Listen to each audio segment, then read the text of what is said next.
পাহাড় থেকে পড়ে যাচ্ছিলাম, কে যেন শক্ত হাতে জড়িয়ে ধরলো আমাকে। চাঁদের আলোর মধ্যে মিলে যাচ্ছিলাম, জলে গলা পর্যন্ত ডুবে হাত ছুঁড়ছিলাম। এমন সময় আজানের ধ্বনি।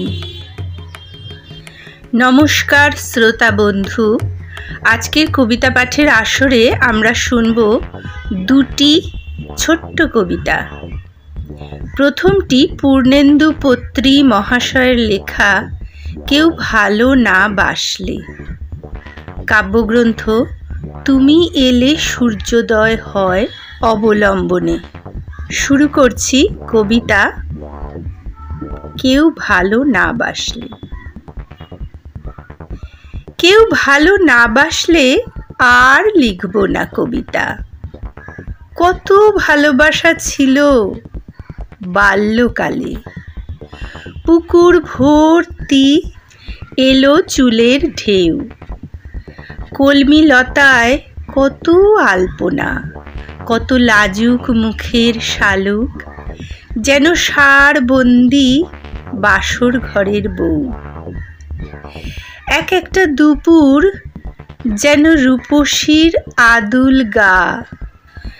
রাত্রি কারো চিকন চোখের ইশারা। সর্বনাশের ভিতরে কত ছোটাছুটি ছিল বাল্যকালে। জ্যোৎস্নার আঁচল ধরে কত টানাটানি ছিল বাল্যকালে। জরির পাড় বসানো কত দিক দিগন্ত ছিল বাল্যকালে। কেউ ভালো না বাসলে আর লিখব না কবিতা। Hello viewers, welcome to my channel UB Story and Poetry.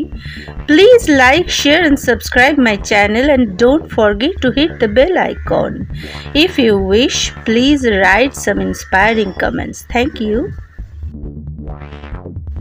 আজকের অনুষ্ঠানের দ্বিতীয় কবিতা মল্লিকা সেনগুপ্তের লেখা গন্ধর্ব। একদিন নদীর কাছে ঝুঁকে কথা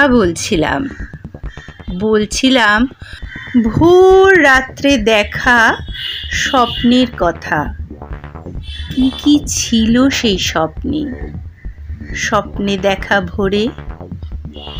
চাঁদ আর চকর, পাহাড় আর ছুটন্ত ঘোড়া, অশ্বক্ষুরধ্বনি আর ছলাৎছল। পাহাড় থেকে পড়ে যাচ্ছিলাম, কে যেন শক্ত হাতে জড়িয়ে ধরলো আমাকে। চাঁদের আলোর মধ্যে মিলে যাচ্ছিলাম, জলে গলা পর্যন্ত ডুবে হাত ছুঁড়ছিলাম।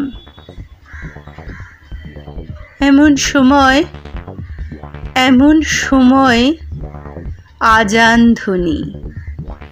মন্দিরের ঘণ্টা, জিঙ্গল বেল, কে যেন আমার ওড়না টেনে ধরল।